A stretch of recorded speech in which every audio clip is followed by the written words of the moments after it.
Talking about outrageous, I'll tell you one outrageous thing is the treatment of many workers in this country, but certainly many truckers, especially at ports around the country. But now, workers are standing up, fighting back. We're very happy to be joined here by Kristal Romero, who is the Port Division Coordinator with the Teamsters. Kristal, thank you so much for being with us. Hi, good afternoon. Thanks so much for having me. Well, we are very happy to have you here. And, I think probably a lot of people have some sense that there are many truckers around ports. That might be the extent of their knowledge. Talk about the conditions that people who are moving the goods that we're using every day are facing in their everyday lives. Yeah, absolutely. First of all, thank you so much for taking the time to shed some light on this really important fight. I think first and foremost, it's really important to establish the demographics of this workforce. And that's to say that the majority of this is monolingual Spanish speaking immigrants. First generation Americans, coming from impoverished communities that surround, the ports of LA and Long Beach. One of the units that's organizing with XPO Logistics is located down in San Diego near the Otay Mesa border.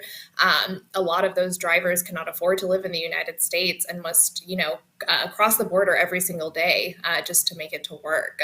And that's just the starting their starting point. It gets much worse once they get introduced into the industry. They get sold a dream saying you can be an entrepreneur, you can form your own hours, you can make all this money, but the reality when they arrive is quite different.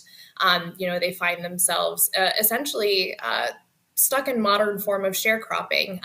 They are truck owners. They are told that they are independent contractors when multiple courts and government agencies have found that no, they're actually employees.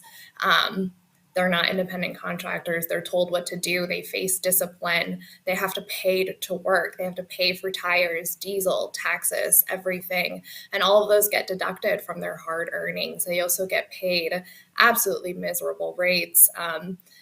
Piece rates. If they don't move enough loads, they don't make enough money. They have absolutely no access to health insurance, employee-sponsored benefits, or anything like EDD in the state of California. So it's been an uphill battle for these workers. They've been fighting for many, many years to establish the fact that they are employees, and now they're ready to take the fight to the NLRB and take XPO head on.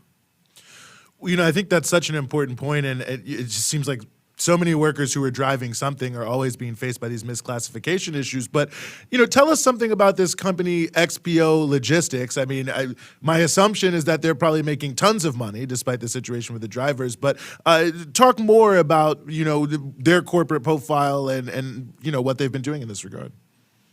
Yeah, absolutely. XPO is what we like to fondly refer to as the largest company that you've never heard of. This is a multi-billion-dollar global operation. They have, stuff in Europe, here in the United States, all with labor issues. You see European unions taking them on and fighting for better conditions. Freight drivers here at XPO Logistics have fought and won to organize with the Teamsters, and now the port drayage drivers in California are attempting to do the same.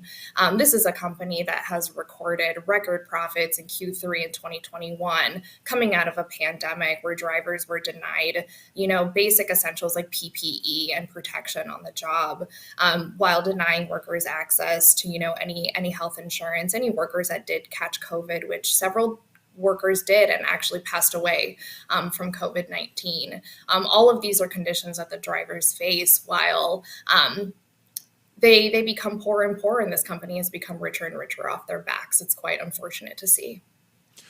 It seems like the job is almost certainly probably only becoming more intense. I mean, I know the volume of goods coming into the ports, especially on the West Coast, has been increasing exponentially. You can see the ships lined up. So, I mean, it almost feels like there's a direct correlation between the downward conditions in pay and the upward conditions of profit and actual volume of goods. Absolutely, 100%. And the name of that game is misclassification. Since the Motor Carrier Act was signed in 1980, we've seen these companies engage in a race to the bottom where they just pass on the buck more and more to these poor immigrant drivers. And the system has collapsed onto itself. And I think that was no more evident during this recent cargo crisis. Drivers report waiting hours and hours in line, missing appointments because there weren't enough chassis, not getting paid that day. Drivers want to work. However, the system is broken and it doesn't allow for this to get better. And it will not get better until misclassification is tackled and these corporations face real consequences. Luckily, in the state of California, we are starting to see that with new laws passed like SB 338, but it's still taking some time for the law to catch up while these companies continue breaking the law with impunity. I can't help but notice there's a lot of attention right now in the media on the issue of truckers, but this is not getting attention. So, I guess, can you talk a little bit about the media reaction, if any, to what's taking place right now? Yeah, well, I mean, this is a fight that has been going on for decades. These drivers have been fighting to assert their rights. Many of them have gone on strike, multiple times. There have been like 18 or more strikes that the Teamsters have led in the port. So this is an ongoing fight. The best way for us to compare it is, if a billionaire with a fancy sports car gets pulled over and gets a speeding ticket, it's really easy for him to pay that speeding ticket and keep on going. And that's the same thing that we're seeing here with this fight. But luckily, the stars are aligning with the new laws improving in California, and we are seeing a more friendly administration towards labor and organizing, and the drivers are certainly taking advantage of this moment. They're ready. They've been ready. Again, multiple courts and agencies throughout the years have found them to be employees, and they know that this is their right, and they're ready to cast their votes to become Teamsters. I'm glad you brought up at the beginning sort of the demographic aspects of the workforce, because do you think that the company in a way is hoping that they can keep people down, because of the language barrier, and that these are people who are ignored, and they can sort of rely on, some of the bigotry that exists in this, not some, obviously it's the United States, but on the bigotry that exists in the country are they really using, I guess, sort of racism to a degree as a weapon in their anti-union campaign?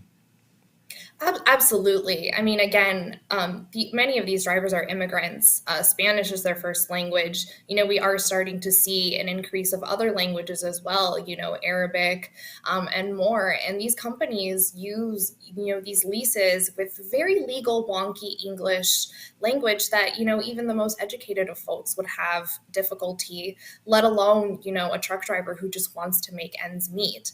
And again, they're sold this dream that you can be an entrepreneur, you can make it. And that's a premise for why many of these immigrants came to the United States to begin with, the American dream. So it's quite a slap in the face, honestly, to exploit their labor for their corporate gains like this, especially in the midst of a public health crisis. I think those are all such important points, and I think that this feels like a time where I hate to say it like this, making a comeback, but maybe that's the way it is. Unions are more popular than they've been, since the 1960s in this country. I think more and more people are feeling energized by what they're seeing on from labor all across many fronts. I mean, how do you see this fight fitting into this, I think, broader tide that we've seen, certainly since last October, of labor activity happening in the country? Absolutely. Well, I can only speak to the fight that we're seeing here with the poor truck drivers in Southern California. And it's very obvious that enough is enough. They are tired of years and years of abuse.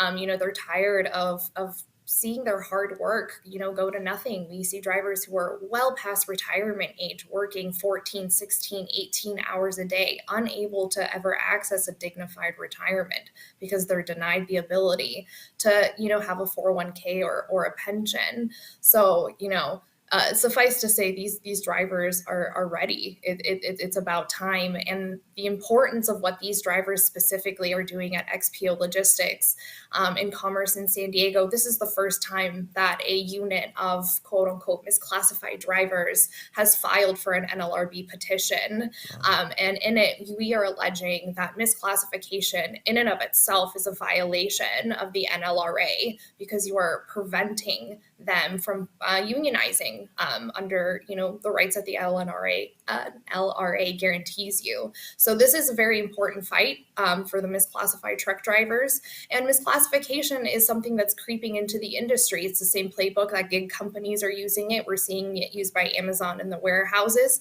So if we don't tackle misclassification now, it's going to get out of control. So we're extremely proud to stand with these drivers as they continue to take on companies like XPO and the ports. Mm-hmm.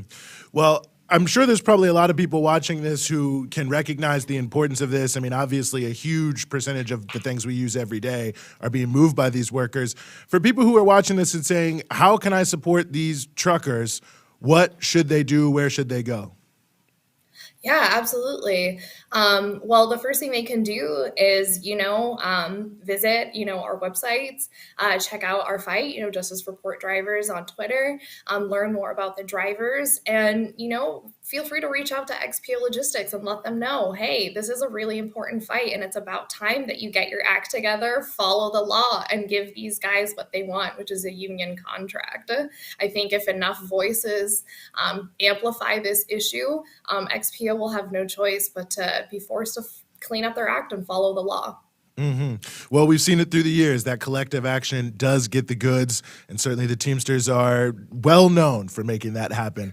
Well, Kristal, I really appreciate you joining us, enlightening us about this, and we'll continue to check in as this fight goes on. Very important issue, but thanks for giving us some of your time here on the Freedom Side. Thank you so much. I appreciate it, y'all. You have a great rest of your day. Excellent. You too.